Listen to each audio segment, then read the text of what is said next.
Hello friends, कैसे हैं आप लोग। आई होप आप बहुत अच्छे होंगे।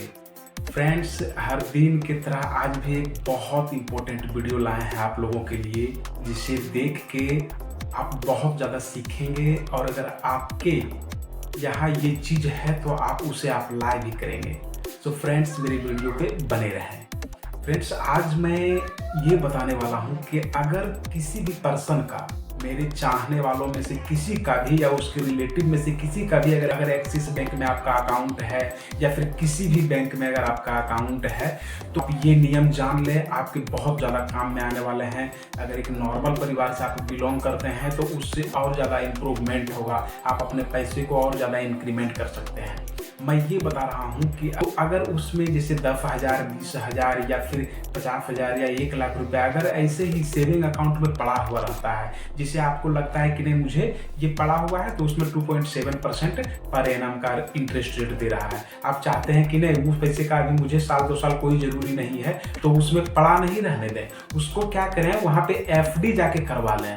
और आप FD अगर करवाएंगे और अगर सीनियर सिटीजन अगर आपके यहाँ कोई पुरुष है, आपके पिताजी, माँ जैसे 60 साल से ऊपर है, तो उनको 7.5% का रेट ऑफ इंटरेस्ट मिलेगा। और अगर आप करवा रहे हैं जो आप 60 साल से नीचे हैं तो आपको 6.5% का रेट ऑफ इंटरेस्ट मिलेगा। और उसमें भी एक बात है फ्रेंड्स, आप जितने अमाउंट का करवा रहे हैं, अगर बीच में किसी प्रकार का आपको प्रॉब्लम आ गया, आपको उस पैसे के निकालने की ज़रूरत आ गई, तो फिर FD तोड़वाने का भी ज़रूरत नहीं है। एक्सिस बैंक में हमने क्या देखा, मेरा खुद अकाउंट है उसमें, तो उसमें क्या था, मेरा FD हुआ था 60,000 रुपये का और बीच में मुझे कुछ पैसे की ज़रूरत पड़ गई। तो हमने बैंक में जाके बात किया ब्रांच में, तो उन्होंने बताया कि आपका अगर FD टूटता है तो उसमें 1% जितना आपका रेट ऑफ इंटरेस्ट होता है पर ईयर, उसका 1% आपको पेनल्टी लग जाएगा। तो हम बोले सर ऐसा करें कि मेरा काम भी हो जाए, पैसे भी कुछ निकल जाए और मेरा पेनल्टी भी ना लगे। तो उन्होंने मुझे एक नियम बताया। वो नियम ये है कि अगर आपका जितना का भी FD है उसमें आप 25% तक अगर आप निकालते हैं तो उसमें तो किसी प्रकार का कोई पेनल्टी देने का जरूरत नहीं है। अगर 25% से ज़्यादा निकालते हैं तो फिर आपको 1% पेनल्टी देनी पड़ेगी। तो ये तो मुझे बहुत अच्छा लगा सुन के। तो हम बोले इसका एग्जाम्पल बताइए।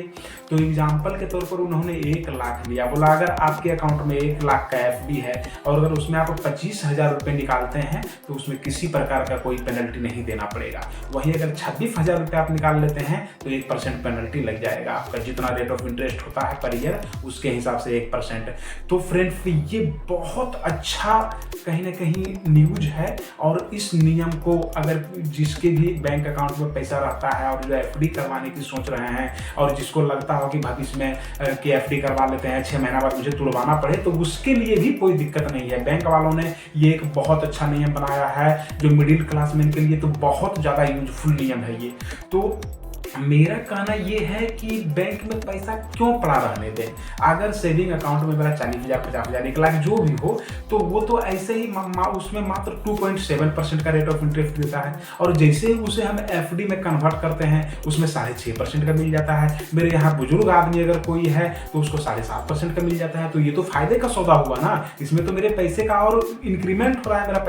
मेरा पैसा तो और बूस्ट कर रहा है ना कि मेरा पैसा लॉस हो रहा है। तो ये तो बहुत अच्छी बात है। ये तो हर लोगों को करनी चाहिए। बहुत ऐसे लोग हैं जिसको कि इसका जानकारी भी नहीं है और 60,000, 70,000, 80,000 बहुत का पड़ा है, सोचता है कि अरे बैंक में जमा है। बैंक में जमा है तो उसका कुछ तो अलग दिमाग लगा के उसका वैसा काम कीजिए जिसमें कि आपको कुछ खर्चा निकलते रहे। या आपका अगर 50,000 है तो आप तो जरूर चाहते होंगे ना कि वो मेरे बैंक में रखा 60,000 हो, 70,000 हो, तो वो 2.7% से तो बेहतर होगा ना कि आपको 6.5%, 7.5% मिले। तो इसीलिए जब भी आपके अकाउंट में बैंक में अगर पैसा पड़ा हुआ है सेविंग अकाउंट में, तो आप उसे बिना फिक्स कराए नहीं रखें। और फिक्स जब भी कराएं तो ये दिमाग में सोच लें कि आप उसे जब भी अगर कभी भी अगर प्री मैच्योर विथड्रॉ करवाते हैं, FD को अगर तोड़वाते हैं तो उसमें 1% का पेनल्टी लगता है। लेकिन आप अपने हिसाब से उससे तोड़वा सकते हैं। सपोज दैट अगर आपका 50,000 का FD किया हुआ है और बीच में आपको अगर 10,000 का जरूरत पड़ गया तो 10,000 वो आप देख लीजिए, 50,000 का 25% कितना होता है उतना आप निकाल लीजिए। उसमें किसी प्रकार का पेनल्टी नहीं लगेगा। बाकी जो पैसा उसमें है वो पड़ा हुआ है। उसके बाद भी अगर इमरजेंसी में उतना से काम नहीं चला तो फिर आप FD तुड़वा सकते हैं।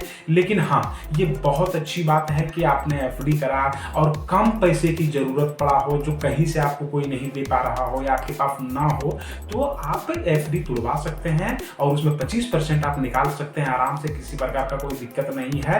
और 25% आप निकालेंगे तो उसमें किसी प्रकार का कोई पेनल्टी नहीं देना पड़ेगा फ्रेंड्स। तो ये चीज़ आप अगर आप तक मेरे ये वीडियो पहुंचेगा, आप इस चीज़ को जान रहे हैं, मेरे अनुसार अगर जाने हैं, तो आप अपने संबंधी में, फ्रेंड्स में, हर जगह ये चीज़ शेयर कीजिएगा कि बैंक में पैसे रखने से कुछ नहीं होता है जब तक आप वहाँ एफडी नहीं करवाते हैं। आप अगर लोन लेने जाते हैं बैंक में तो आपसे 12% लेता है, तो फिर हम अपना पैसा क्यों छोड़ें? हम भी तो वहाँ एफडी करके रखें जिसमें कि 7-7.5% का हमको मुनाफा हो। तो फ्रेंड्स, वीडियो अगर अच्छा लगा होगा तो मेरे वीडियो को लाइक जरूर करें, चैनल पे नए अगर हैं तो सब्सक्राइब जरूर करें और इसी तरह के वीडियो को देखने के लिए मेरे चैनल पे कंटिन्यू बने रहें। बेल आइकन को प्रेस कर दें ताकि हर नोटिफिकेशन आपके पास पहुंचे।